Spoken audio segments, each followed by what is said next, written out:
नमस्ते, मेरा नाम है गीतिका और आप देख रहे हैं परवरिश।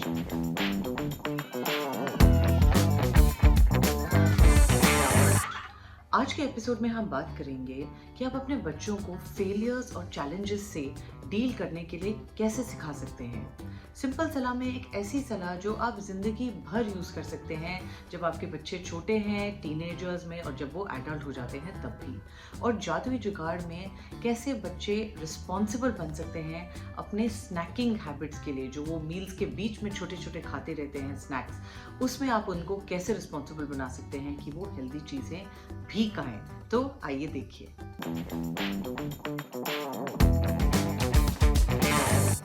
आज हम बात करेंगे कि आप अपने बच्चों को सेटबैक्स और चैलेंजेस और फेलियर्स से डील करने के लिए कैसे सिखा सकते हैं और कैसे ट्रेन कर सकते हैं एक छोटी उम्र से, ताकि जब वो बड़े हों, क्योंकि अब तो उनके पास पूरा टाइम होंगे नहीं, तो कैसे वो ये फेलियर्स अपने आप भी इससे वो आ सकते हैं बाहर, प्रॉब्लम्स खुद सॉल्व कर सकते हैं, और ये स्किल उनके अंदर कैसे आप जल्दी ला सकते हैं। तो सबसे पहले बहुत ज़रूरी है कि आप ये रियलाइज़ करें कि सेटबैक से होता क्या है। अब सेटबैक से होता ये है कि बच्चों को जब एक सर्टेन प्रॉब्लम आती है और वो इससे अपने आप सोल्यूशन ढूंढते हैं और उस प्रॉब्लम से उसको सॉल्व करते हैं, तो एक तो उनमें एक कॉन्फिडेंस आता है कि वो ये कर सकते हैं। ये इनके अंदर एक कोपिंग स्किल देता है, कोपिंग स्किल डेवलप करता है। इमोशनल रेजिलियंस, इसका मतलब उनके अंदर वो स्ट्रेंथ आती है कि वो किसी भी प्रॉब्लम से वापस खड़े हो सके, कोई भी प्रॉब्लम कितनी भी गंभीर क्यों ना हो। फिर उनको क्या होता है कि एक प्रॉब्लम सॉल्विंग और एक क्रिटिकल थिंकिंग स्किल भी आती है, बिकॉज उनके पास जो भी प्रॉब्लम है उनको सोचना है कि हम बेस्ट इससे कैसे डील कर सकें। और जब वो ये करते रहते हैं बार बार और वो देखते हैं कि ये स्ट्रैटेजी उनकी काम कर रही है, ये उन्हें नॉट ओनली कॉन्फिडेंस देता है, ये ऑल्सो क्या होता है कि उनके अंदर एक उनके सिस्टम का एक पार्ट बन जाता है, ताकि जब ये अगली बार कभी भी कोई प्रॉब्लम आए तो ऑटोमेटिकली, जैसे बॉडी और माइंड डिफॉल्ट मोड में होता है, उनको पता है कि हमें कैसे डील करना है। सो इसके लिए आपको क्या करना है, 5-6 मैं आपको चीज़ें बताती हूँ। सबसे पहले तो आपको बच्चों को गाइड करना है, बट आपको बच्चों का जैसे मसीहा नहीं बनना है।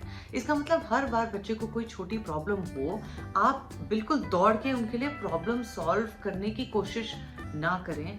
बच्चों को खुद सोल्यूशन सोचने दें, बच्चों के साथ बैठ के एक साथ आप हल निकालें, बट ये बच्चों को इसमें लीड लेने दीजिए, ताकि जब वो खुद सोल्यूशन निकालेंगे फिर उस पर अमल करेंगे, और अगर वो काम किया तो ये उनके लिए बहुत कॉन्फिडेंस के लिए अच्छा होता है। नहीं तो वो ऑलवेज आपके पास वापस आ सकते हैं कि ये स्ट्रैटेजी नहीं काम करी तो मैं और क्या करूं, तब ज़रूर आप हेल्प करिए, बट जितना हो सके बच्चों को खुद करने दीजिए।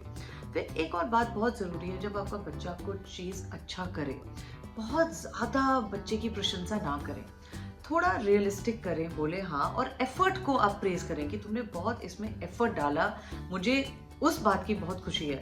ज़रूरी नहीं है कि आप एंड प्रोडक्ट को ही प्रेज करें, और आप रियलिस्टिक प्रेज दें। अगर बच्चे ने आपको पता है कि बच्चे में वो पॉसिबिलिटी है ये चीज़ बेटर करने में, वो बेटर कर सकता है, तो ज़रूर बोलिए कि एफर्ट बहुत अच्छा था बट तुम बेटर कर सकते हो। सो प्रेज को, प्रशंसा को थोड़ा आप लगाम दें। फिर बच्चों को नई चीज़ें ट्राई करने दें। जब वो छोटे हो, वो पार्क में जाएं, कुछ नया वो ट्राई करना चाहे, स्लाइड या कोई स्विंग।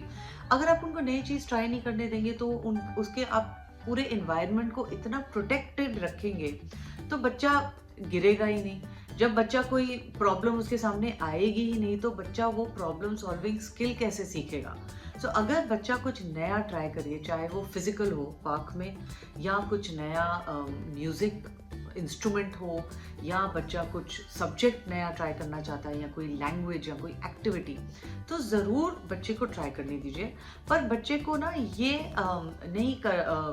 इस चीज़ की आदत नहीं डलनी चाहिए कि वो ट्राई किया, बोर हो गया, अगली चीज़ ट्राई, बिकॉज आप एक सर्टन लेवल पे पहुंचेंगे या प्रैक्टिस करेंगे तभी प्रॉब्लम्स भी आपके पास आएंगी। अगर आप बहुत जल्दी शुरू में ही प्रॉब्लम है और आपने छोड़ दिया तो फिर आपके अंदर वो स्किल नहीं होगी। तो इनकरेज करिए कि बच्चा जो भी एक्टिविटी पकड़े उसको थोड़े टाइम के लिए करे।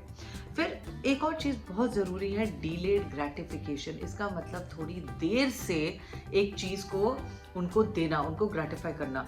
इसका मतलब जब बच्चे ने आपसे कुछ मांगा तो आप भाग के आप मार्केट जाके उसके लिए आप ले आए, ये अच्छा नहीं है। बच्चे को एक चीज़ के लिए होना चाहिए थोड़ा पेशेंस, ताकि बच्चा भी सीखे कि हर चीज़ इमीडिएटली नहीं मिलती, और कभी कभी नहीं मिलती एट ऑल, बिल्कुल भी नहीं मिलती।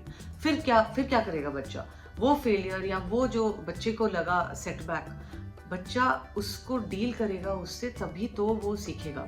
सो हर चीज़ बच्चे को ना दें जैसे ही बच्चा मांगे। कई चीज़ में बच्चों को बोलिए आप अपने पॉकेट मनी से कंट्रीब्यूट करो, या बच्चे को बोलो आप इसको अर्न करो, तुम इस पढ़ाई में अच्छा करो, या कोई भी आप कॉमन आप बैठ के गोल सेट करें कि अगर तुम ये अचीव करोगी तब मैं ये दूंगी। तो थोड़ा उनकी जो चीज़ें उनकी चाहिए, जो मांगे होती हैं, उनको थोड़ा डिले करिए, पुश करिए। ये नहीं कि जैसे ही बोला आपने कर दिया। फिर आप खुद एक रोल मॉडल बनिए। सबसे पहली बात है, आप खुद कैसे फेलियर या सेटबैक या चैलेंज से डील करते हैं। जैसे कोविड के टाइम में आपने क्या दिखाया अपने बच्चे को? क्या आप बहुत एंग्शियस थे? क्या आप बहुत डिप्रेस थे? आपको बहुत ज़्यादा टेंशन हो रही थी? या आप आपने भी, जैसे बाकी औरों ने भी किया, आपने भी इस सिचुएशन को अडेप्ट किया, आप अपने आप को अपने फ्लेक्सिबल बनाया, और आपने भी कोप किया जैसे सब कर रहे थे। तो जब बच्चे देखते हैं कि आप थोड़ा कामली, आराम से आप कोप कर रहे हैं सिचुएशन से, तो वो भी ये सीखेंगे। अगर आप बहुत हाइपर हैं, एंग्शियस हैं, आपको हर चीज़ की बहुत टेंशन होती है, तो बच्चा भी यही देख देख के उसके अंदर यही वो सीखेगा, ये सीख उसके अंदर हो जाएगी कि डिफिकल्ट सिचुएशन में पैनिक और स्ट्रेस ऐसे डील किया जाता है। तो जितना आप खुद इस चीज़ को मॉडल करेंगे, बच्चा देख के आपसे सीखेगा। और लास्ट है कि बच्चों की एक्सपेक्टेशंस को बहुत ज़्यादा बढ़ावा ना दें। चाहे वो एक छोटी सी चीज़ हो कि बच्चे के कोई फ्रेंड ने आना था और आपने बच्चे के साथ 2 दिन इतना ज़्यादा प्रिपरेशन किया, और ये भी बनाया, कुकिंग भी करी, बेकिंग भी करी बच्चे के साथ, और जाके आप टॉयज़ लाए या आपने कुछ नया खरीदा, और फिर लास्ट मिनट में किसी वजह से बच्चा ना आ पाया, तो फिर आपके बच्चे की एक्सपेक्टेशंस गिरेंगी। तो थोड़ा आप नॉर्मल रखिए, बहुत ज़्यादा एक्साइटमेंट ना दिखाइए। स्टडीज़ में भी, कोई भी स्पोर्ट्स में, बच्चे की एक्सपेक्टेशन को बहुत ना बढ़ाए, और अपने भी एक्सपेक्टेशन को थोड़ा रियलिस्टिक रखें। बिकॉज क्या होता है कि अगर एक्सपेक्टेशन बहुत हाई है और बच्चा बार बार फेल होएगा, तो फिर उसकी बिल्कुल ही जो अंदर की जो उसकी कॉन्फिडेंस है वो बिल्कुल टूट जाएगी। तो ये मत करिए। और इन सब प्रॉब्लम्स में आपको तभी स्टेप इन करना चाहिए जब आपको लगे एक कि बच्चे की बहुत जिल्लत होने वाली है, ह्यूमिलिएशन। जैसे अगर स्कूल का प्ले है, फाउंडर्स डे है, और बच्चा कुछ कॉस्ट्यूम भूला है, उस टाइम बच्चे को लेक्चर देने के बजाय आप हेल्प करिए, जाके कॉस्ट्यूम ड्रॉप कर दीजिए स्कूल में। बाद में बच्चे को समझाइए कि उसे खुद रिस्पॉन्सिबल होना चाहिए था। दूसरा, अगर आपको लगे कि बच्चा किसी भी अपने आप को किसी हानिकारक सिचुएशन में है जिससे उसको नुकसान पहुंच सकता है, डेंजर में है बच्चा, तो ऑफकोर्स ज़रूर आप स्टेप इन करिए उस चीज़ को रोकने के लिए। और तीसरा है, जैसे आपको लगे कि बच्चे में को बुली हो रहा है, बच्चा बुली हो रहा है और ये बच्चे को बहुत इस बारे में स्ट्रेस हो रहा है, तो ज़रूर आप उस समय स्कूल को कांटेक्ट करें या इंटरवीन करें। इन सिचुएशंस में आप पीछे ना बैठें। बाकी सिचुएशन में आप बच्चे को ट्राई करने दीजिए, न्यू चीज़ें होने दीजिए, थोड़ा सा फेलियर। बिकॉज बेसिकली फेलियर क्या है? फेलियर है सक्सेस की तरफ स्टेपिंग स्टोन्स। तो अगर ये स्टेपिंग स्टोन्स बच्चा क्रॉस करेगा, तभी सक्सेस की तरफ बढ़ेगा।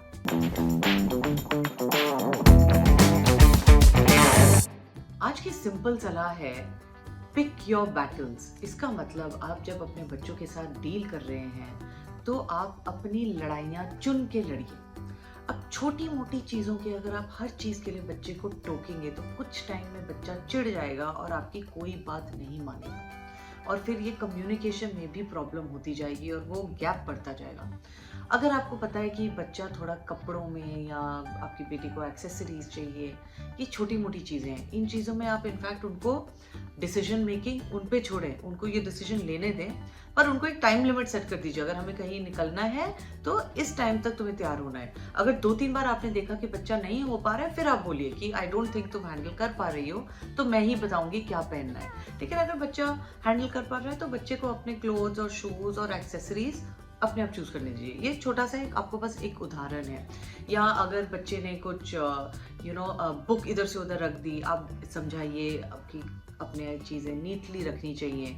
बट ये छोटी-मोटी चीज़ें हैं, जो ज़्यादा ज़रूरी चीज़ें हैं, झूठ नहीं बोलना, चीटिंग नहीं करना, अपनी इंटेग्रिटी, अच्छे लोग बड़े लोगों से आदर से बात करना, जो आपका वैल्यू सिस्टम्स है, उनको आप रखिए नॉन नेगोशिएबल।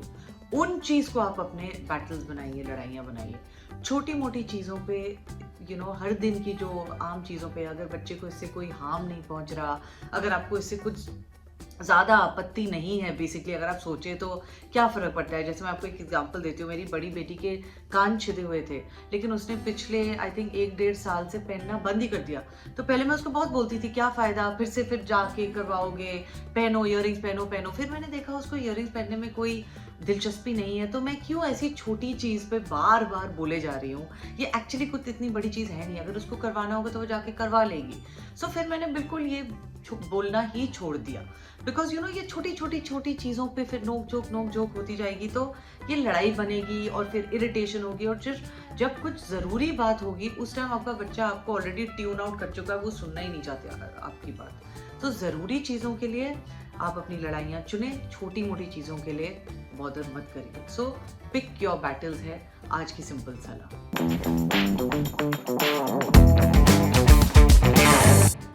आज का जादुई जुगाड़ है एक बहुत ही simple beetroot cake. So beetroot of course होता है चुकंदर, और ये केक बना है आटे से। सो ये और भी ज़्यादा हेल्दी है बिकॉज इसमें मैदा नहीं है।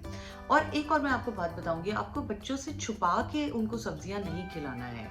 उनको ज़रूर बताइए कि सब्जियों में ये बहुत बेनिफिट्स हैं, और छोटी उम्र से अगर आप उनको सब्जियां खिलाएंगे हंसी खुशी, तो वो खाएंगे। अगर आप उनको शुरू से बोलेंगे खाना पहले ख़त्म करो फिर आपको मीठा मिलेगा, तो वो ऑलवेज सोचेगी कि खाना तो पनिशमेंट है, मीठा ट्रीट है। तो ये ना मेंटालिटी नहीं बिल्ड होनी चाहिए। बच्चों को सारे फूड्स को अप्रिशिएट करना चाहिए, चाहे वो सब्जियां हो या फ्रूट्स हो। और इस जादुई जुगाड़ में मैं आपको दिखाऊंगी ये केक कैसे बनाते हैं। बहुत ही सिंपल केक है, और इसकी रेसिपी में मैं आपको भेज दूंगी। कमेंट्स में मुझे लिख भेजिए अगर आपको चाहिए। ये केक बहुत ही सॉफ्ट बनता है, बहुत ही टेस्टी बनता है, और बीटरूट में बहुत हेल्थ बेनिफिट्स हैं, स्पेशली आयरन, विटामिन बी, और बहुत ही ज़्यादा। तो ये खाने में नॉर्मली आमतौर पे बच्चे नहीं इतना खाते, लेकिन केक के अंदर ये बहुत ही रिच चॉकलेट केक बनता है। लगता रिच है, सॉफ्ट है, बट है बहुत हेल्दी। तो इसको ज़रूर ट्राई करिए इस छुट्टियों में।